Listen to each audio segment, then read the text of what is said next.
Good evening, Anthony Betts, video discussion one. Inequality for All was the name of the film that we were assigned to watch, and I found it very interesting. Made several notes that I'll be sharing throughout this discussion. One, the statistics really, I was surprised by the statistics actually. In 1978, the typical male worker made $48,302, which I would imagine, or I did imagine, was considerably less than that.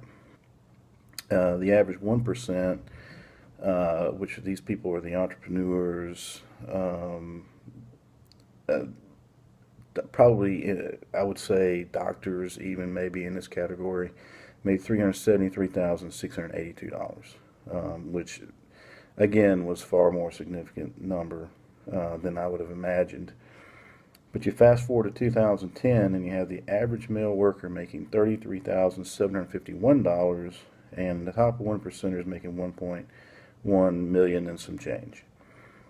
So surprisingly enough, from the 78 mark to the 2010 mark, we've seen a $15,000 per year decline in the average worker. It says male, but I think we could include both male and female in this category. Now, presently, 400 people have more wealth than half the population of the United States. Just 400. Athletes, entertainers were mentioned as a large portion of that, which I think is highly accurate.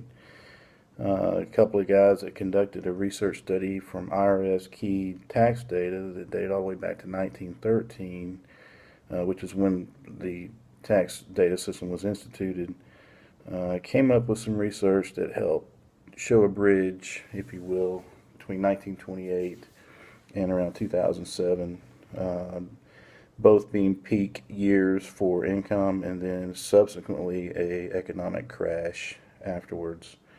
The more recent one that we're all very aware of was the 2007 to 2008 crash, where the market went down, housing market went down, which we're still recovering from, because even now banks are just not lending the money.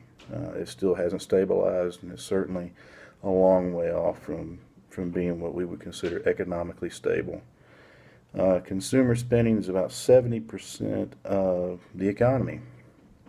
So who's doing the spending? Well, if you're middle class, you are. You're the one doing the spending. You're the heart of the country. You are what makes this country economically sound, if you will.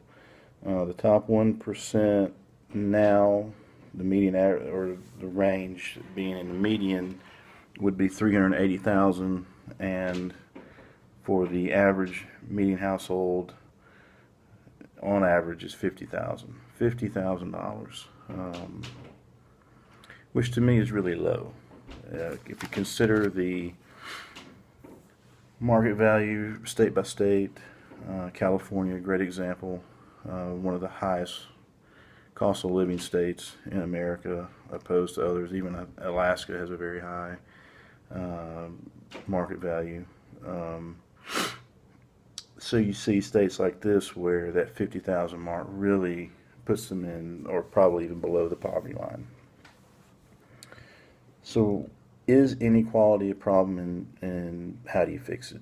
Well, yes, it is a problem, because with an unstable economy, because of inequality, you have a failing economy, and you have a failing government at that point, because part of the economy is structured to be governed by those on Capitol Hill. So what do you do about it? Well, you close loopholes for the wealthy to keep them from evading paying higher taxes. Presently, there are just too many ways for wealthy people to stay wealthy, because they don't have to pay or give back, if you will, through taxation. Improve college prep classes and counseling for students. I think education is a key there, but I don't think it's necessarily the answer. But I do think providing a way for more children to become educated is certainly a better means for them to be more successful, where they could make higher wages and contribute back to the economy.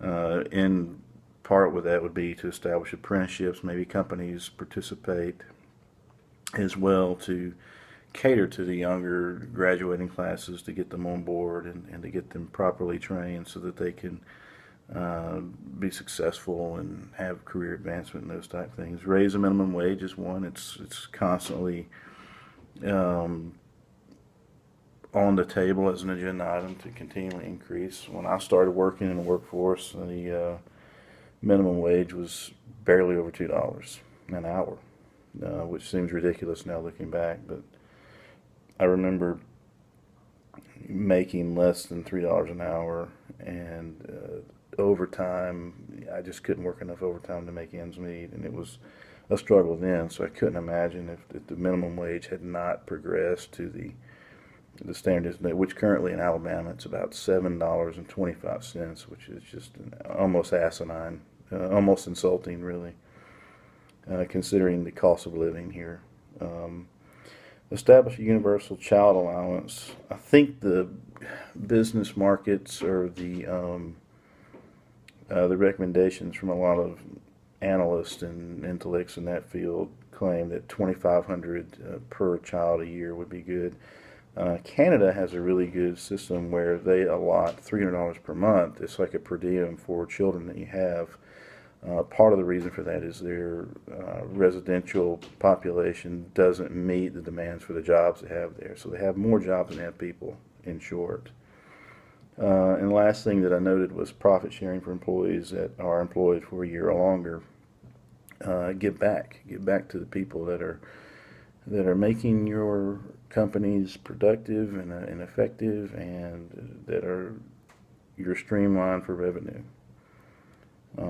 Will our government participate in this? To an extent, yes, but most of it will be the typical political hot air where they'll claim to do things and claim to take action, but yet no action will be taken, and these will just be lingering items, just like the minimum wage has lingered for a very long time. I think Obama's last recommendation was to bring it up around the $15 an hour mark, which would be great, but even in some states, like I mentioned before, one being California, is that really going to be enough?